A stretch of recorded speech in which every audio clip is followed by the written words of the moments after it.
Hello and welcome to this edition of Big Fish Small Pod. As always, Big Fish Small Pod is presented by MPT College Consulting. You can check them out at mptcollegeconsulting.com. And we want to welcome a brand new episode of my series where I'll be conducting interviews regarding the new Marlins draftees.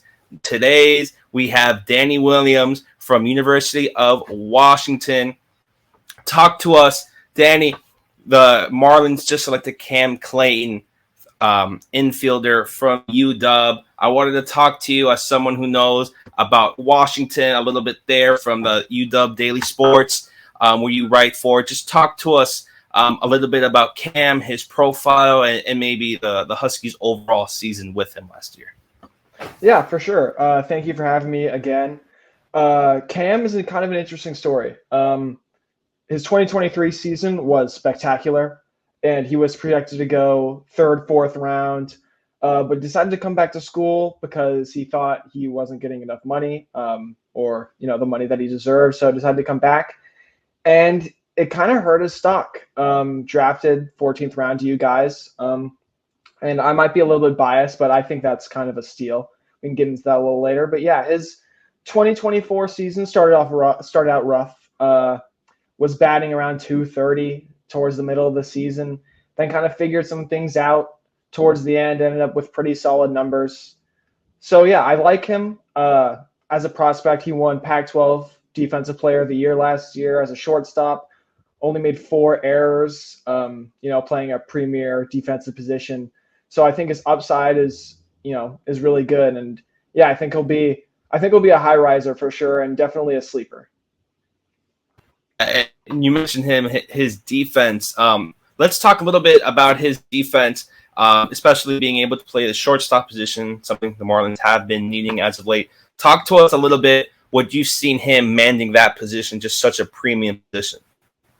Yeah, he's got a cannon. That's his strength, is his arm. He's got decent range. I think at the next level, he can obviously play short or second. Yeah, he was always a guy where it felt like if they needed a big play up the middle when there were 2 outs, a couple of guys on, he would always make that play. Like I mentioned, only 4 errors. I know errors are kind of an archaic defensive stat these days, but in college you can't really, get into the super nitty-gritty with all that. But yeah, and he always played hard. When you watched him play, he never took any plays off, diving for every ball it seemed like that would go up the middle. Or towards the third base side. Yeah, I think his hustle, his arm are going to be there no matter what position he plays. I think the thing he struggles with a little bit, like I mentioned before, is his range. Can't really, get to those backhands. Doesn't really have, the ideal frame like an O'Neal Cruz or Ellie De La Cruz, like one of those guys, one of those big kind of modern day shortstops. But the arm is there. He is a little inaccurate at times, but yeah, I think that's definitely his main strength is his defense. And I think no matter what he plays, second, short, he'll be a quality defender if he makes it to the majors. Yeah, I want to we go a little later on his offense, but I want to talk to you as someone who covered the team up in University of Washington. Tell us a little bit about Cam Clayton, the person. Tell us something that us folks down here in the 305 may not know about Cam or throughout this season, his time with the Huskies.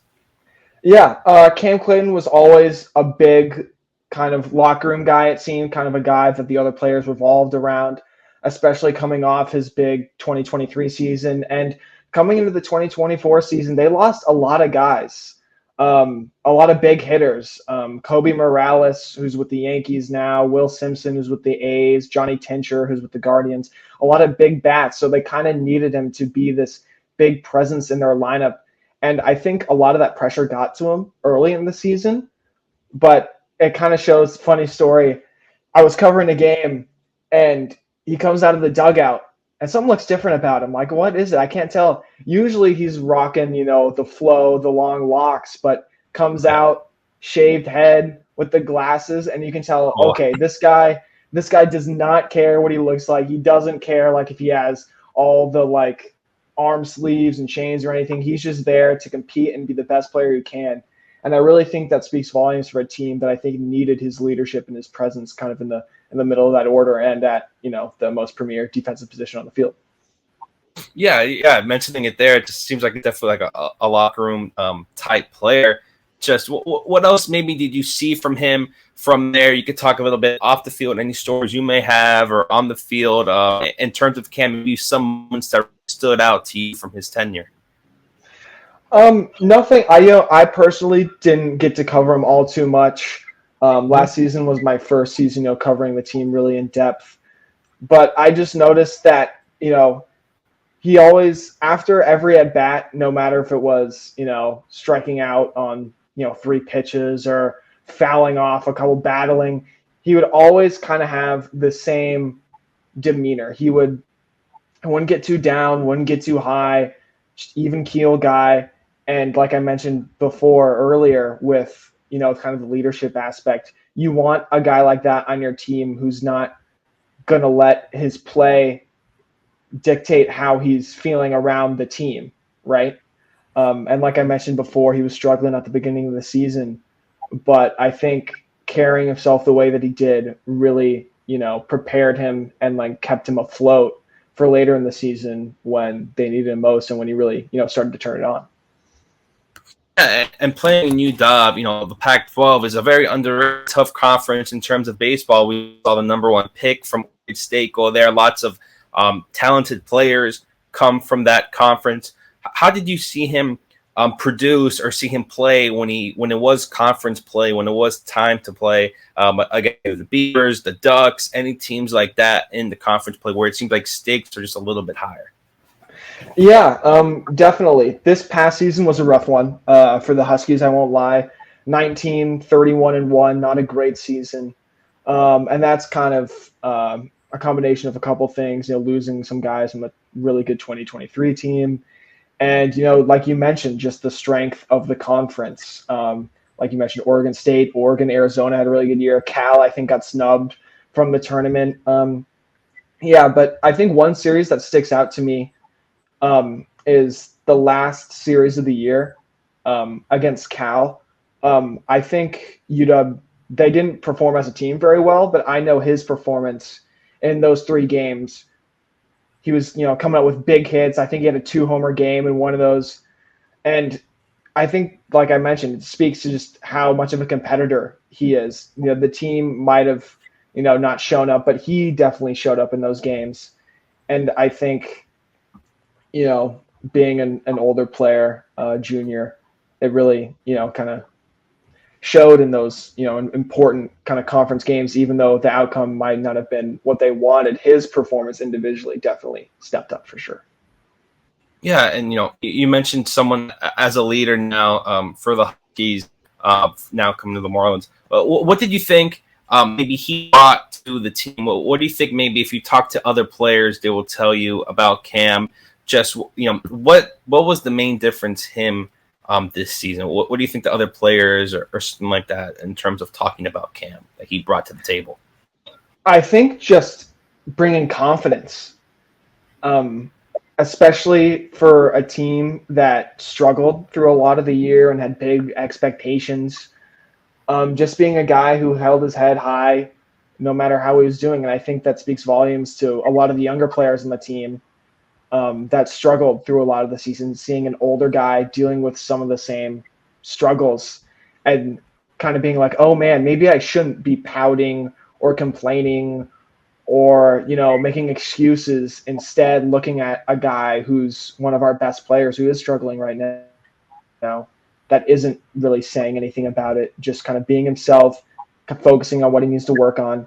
And I think, having a player like that, especially on, not a great team, is super important. As, unfortunately you would know as a Marlins fan, having, a player like that who gives it 100% day in and day out is awesome. And I kind of look at a player like that. I'm a Giants fan personally, and a player I like, who kind of gives it his all every game, even if he's struggling, is Mike Yastrzemski. He's always a guy who, even if he goes 0 for 4 at the plate with 4 strikeouts, is going to lay his body on the line in right field for a fly ball if they're down like 5-0 in the 9th inning. It doesn't matter. He's always going to give it his hardest. And yeah, that's kind of the player that Cam Clayton, I think, really displayed last season. Well, we just hit 10 minutes, Danny. I want to appreciate you coming on short notice to give a bit of some feedback and help the viewers, help the listeners understand a little bit about Cam and what he could bring to the table in the Marlins organization. Before I let you go, tell the Marlins people where they can find you on Twitter. Yeah, follow me on Twitter, Danny_W22. I have my podcast, The Cylinder Rule, with my brother, Frank.